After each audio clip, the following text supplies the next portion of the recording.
Bismillahirrahmanirrahim. Assalamualaikum warahmatullahi wabarakatuh. Puji syukur kita panjatkan kehadirat Allah Subhanahu wa taala di mana pada pagi hari ini kita masih diberi kesehatan, kesempatan walaupun dalam keadaan daring. Dan tak lupa pula kita kirimkan salawat dan taslim kepada baginda kita Rasulullah Muhammad sallallahu alaihi wasallam. Yang saya hormati Ibu Ulfaisya Yusuf selaku dosen pengampu mata kuliah pengantar statistik. Baik, kami dari kelompok 4 dari kelas B akan mempresentasikan materi kami yaitu bab 6 yang berjudul penelitian. Baik, sebelum kami mempresentasikan, kami memperkenalkan diri dulu. Saya atas nama Irwan Syaha selaku moderator yang akan memimpin jalannya presentasi pada pagi hari ini. Kemudian pemateri pertama yaitu Fatimah Az-Zahra, pemateri kedua yaitu Firnawati, dan pemateri ketiga yaitu Fitra Yulianti.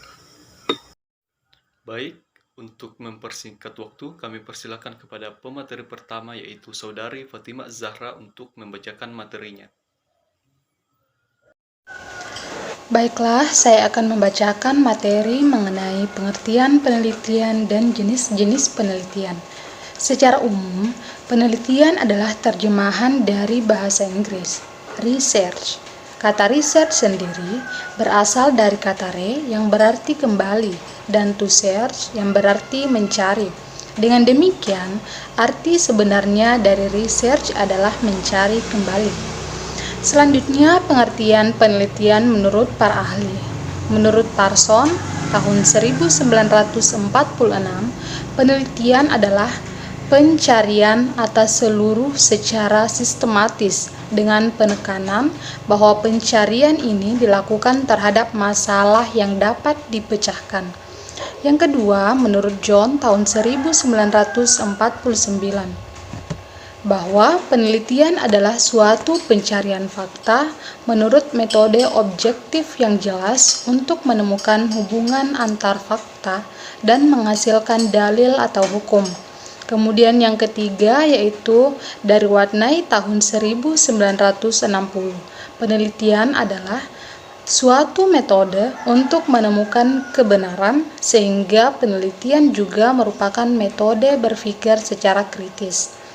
Ada beberapa persyaratan yang harus dipenuhi dalam melakukan penelitian. Yang pertama yaitu sistematis, kedua terencana, dan yang terakhir ilmiah. Selanjutnya, materi kedua yaitu jenis-jenis penelitian. Pertama yaitu jenis penelitian berdasarkan hasil yang ingin dicapai. Pertama yaitu penelitian dasar.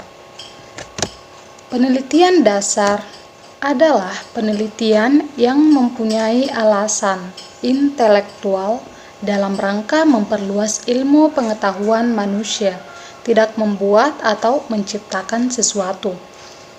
Contoh, pengaruh pemberian stimulasi terhadap respon pada binatang. Hasil penelitian ini kemudian diterapkan pada manusia, misalnya pengaruh pemberian intensif terhadap perilaku kerja. Yang kedua yaitu penelitian terapan. Penelitian terapan adalah penelitian yang mempunyai alasan praktis, keinginan untuk mengetahui, bertujuan agar dapat melakukan sesuatu yang jauh lebih baik, lebih efektif, dan lebih efisien. Contohnya, pengaruh traktorisasi terhadap penyerapan tenaga kerja, kemudian pengaruh produktivitas tenaga kerja terhadap kepuasan kerja. Kedua yaitu jenis penelitian menurut jenis data. Jenis penelitian ini dibagi ke dalam 3 kelompok, yaitu penelitian kualitatif atau data berbentuk kalimat. Kedua yaitu penelitian kuantitatif atau data berbentuk angka. Dan yang ketiga gabungan atau bentuk kalimat dan angka. Selanjutnya, jenis penelitian menurut metode. Jenis penelitian berdasarkan metode dibedakan menjadi 8 kategori, yaitu pertama, penelitian survei atau survey research. Penelitian survei adalah penelitian dengan tidak melakukan perubahan atau tidak ada perlakuan khusus terhadap variabel-variabel yang diteliti. Yang kedua, yaitu penelitian ex post facto adalah penelitian dengan melakukan penyelidikan secara empiris yang sistematis, di mana penelitian tidak mempunyai kontrol langsung terhadap variabel-variabel bebas karena fenomena sukar dimanipulasi. Yang ketiga yaitu penelitian percobaan. Penelitian percobaan adalah penelitian dengan melakukan sebuah studi yang efektif, sistematis, dan terkontrol untuk memprediksi serta mengontrol fenomena. Yang keempat yaitu penelitian naturalistik. Jenis penelitian ini sering disebut dengan metode kualitatif. Metode kualitatif adalah metode penelitian yang digunakan untuk meneliti pada kondisi objek yang alami. Sebagai lawannya adalah eksperimen, di mana peneliti adalah sebagai instrumen kunci. Kemudian jenis penelitian menurut metode yang kelima yaitu penelitian polisi. Mozrek tahun 1984 mendefinisikan polisi research adalah suatu proses penelitian yang dilakukan pada atau analisis terhadap masalah-masalah sosial yang mendasar, sehingga temuannya dapat direkomendasikan kepada pembuat keputusan untuk bertindak secara praktis dalam menyelesaikan masalah. Yang keenam yaitu penelitian tindakan. Penelitian tindakan adalah suatu penyelidikan atau penelitian dalam konteks usaha yang berfokus pada peningkatan kualitas organisasi serta kinerjanya.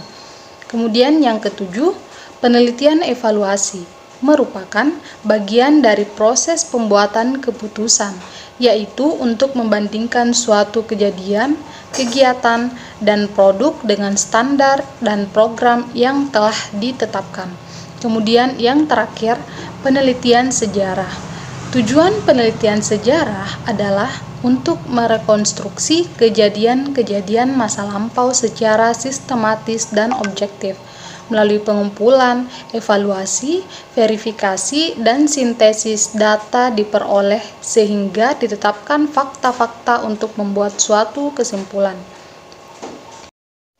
Selanjutnya yaitu jenis penelitian menurut tingkat eksplanasi.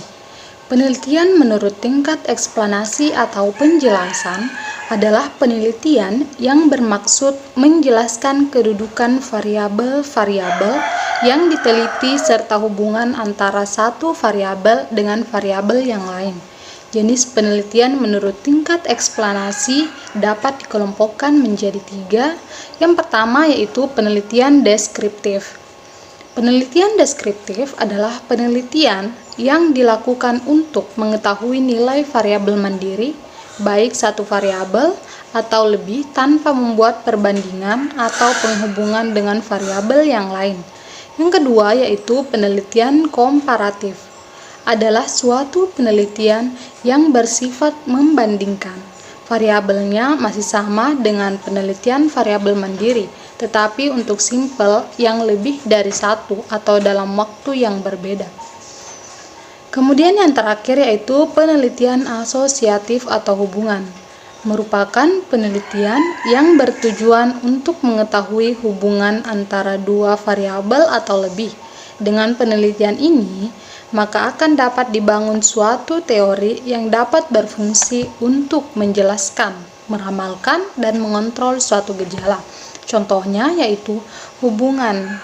Adakah hubungan antara produktivitas kerja dengan kepuasan kerja? Sekian pembacaan materi dari saya kembalikan kepada moderator. Baik, terima kasih kepada Saudari Fatimah Az-Zahra atas pemaparan materinya. Selanjutnya, kami persilakan kepada pemateri kedua yaitu Firnawati untuk membacakan materinya. Baik, terima kasih kepada moderator telah memberikan saya kesempatan untuk membawakan materi selanjutnya, yaitu C.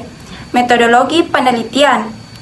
Metode ilmiah adalah cara-cara menerapkan prinsip-prinsip logis terhadap penemuan, pengesahan, dan penjelasan kebenaran atau cara yang ilmiah untuk mencapai kebenaran ilmu guna memecahkan masalah. Penggunaan metodologi penelitian yang tepat guna menghindari pemecahan masalah yang spekulatif dan meningkatkan objektivitas dalam menggali ilmu. Ada 4 macam metode penelitian, yaitu pertama, metode filosofi. Penelitian metode ini adalah suatu penelitian dengan dilakukan melalui perenungan dan pemikiran yang mendalam, terarah, dan mendasar. Data-data yang digunakan pada penelitian ini adalah data-data kualitatif, sehingga pemecahan masalahnya bersifat a priori. Kedua, metode deskriptif. Prosedur pemecahan masalah pada metode ini adalah dengan cara menggambarkan objek penelitian pada saat keadaan sekarang. Berdasarkan fakta-fakta, bagaimana keadaan, kemudian analisis dan diinterpretasikan, bentuknya berupa survei dan studi perkembangan. Ketiga, metode historis. Penelitian dengan menggunakan metode ini akan data-data masa lalu. Hasilnya, untuk menganalisis kejadian sekarang atau dapat juga digunakan untuk memprediksi kejadian di masa yang akan datang. Ketiga, metode eksperimen. Penelitian dengan menggunakan metode ini dalam pemecahan masalahnya adalah dengan cara mengungkapkan hubungan sebab akibat dua variabel atau lebih melalui percobaan yang cermat. Bentuk penelitian ada dua, yaitu eksperimen eksploratif yang bertujuan untuk mempertajam masalah dan hipotesis. Eksperimen perkembangan yang bertujuan untuk membuktikan hipotesis guna membuat generalisasi umum. Selanjutnya yaitu konsep-konsep dasar penelitian. Adapun beberapa konsep-konsep dasar penelitian yaitu pertama, konsep. Konsep adalah suatu istilah terdiri dari satu kata atau lebih yang menggambarkan suatu generalisasi terhadap gejala yang terlalu umum atau abstraksi. Kedua, konstruk. Pengertian konstruk dan konsep adalah sama.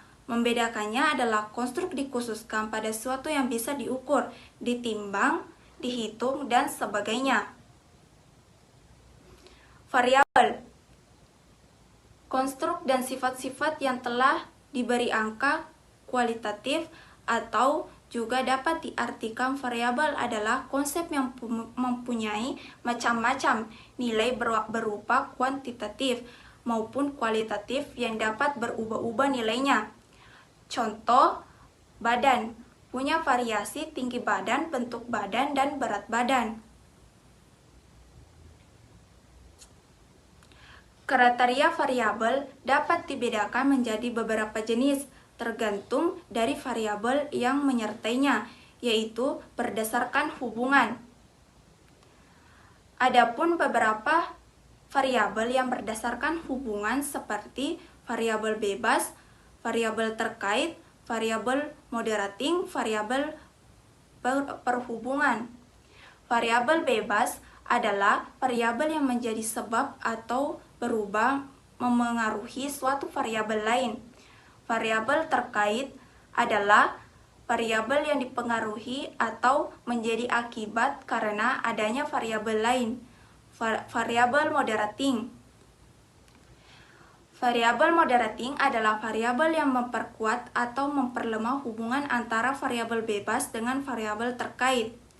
Variabel perhubungan adalah variabel yang menjadi medium pada suatu hubungan antara variabel bebas dengan variabel terkait. 2. Berdasarkan sifatnya. Variabel kategoris.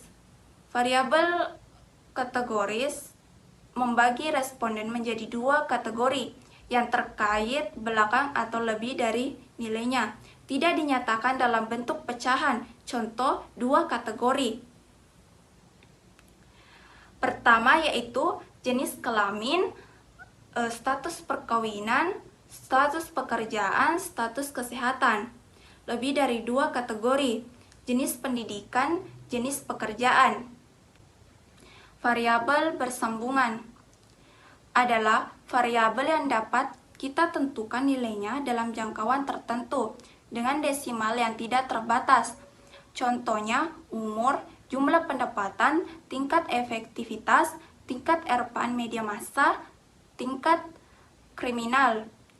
Variabel manipulatif adalah variabel yang dapat manipulasi atau tidak. Jenis variabel dibagi 2, yaitu variabel aktif dan variabel atribut. Variabel aktif adalah variabel yang dapat manipulasi, kendalikan seperti suhu dalam ruangan atau frekuensi dalam acara televisi. Variabel atribut, variabel yang tidak dapat dimanipulasi, kendalikan seperti usia, tingkat kecerdasan, dan status sosial. Hipotesis. Hipotesis adalah pernyataan tentang suatu konsep yang perlu diuji kebenarannya.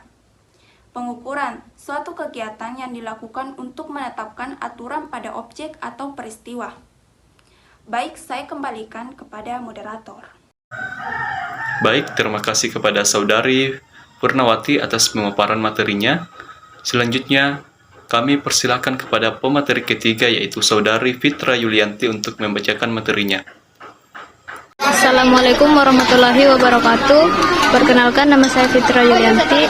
Saya akan memaparkan materi yaitu tahap-tahap penelitian. Pada tahap penelitian dibagi menjadi 11 tahap, yaitu memilih masalah atau topik penelitian, kedua studi pendahuluan, ketiga cara merumuskan masalah, keempat menentukan teori, kelima cara merumuskan hipotesis, keenam pengolahan data.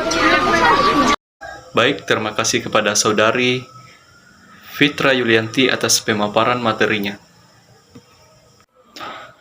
Baik, itulah tadi presentasi dari kelompok kami. Adapun kesimpulan yang dapat saya petik yaitu penelitian adalah penyaluran rasa ingin tahu manusia terhadap sesuatu atau masalah dengan perlakuan tertentu terhadap masalah tersebut, seperti memeriksa, mengusut, menelaah, dan mempelajari secara cermat serta memformulasikan hipotesis sehingga diperoleh suatu seperti pencapaian kebenaran, memperoleh jawaban atas masalah, pengembangan ilmu pengetahuan, dan sebagainya. Baik, itulah tadi presentasi dari kelompok kami. Saya selaku moderator mewakili anggota saya mohon maaf apabila ada pengucapan kata yang salah. Sekian dari kami. Assalamualaikum warahmatullahi wabarakatuh.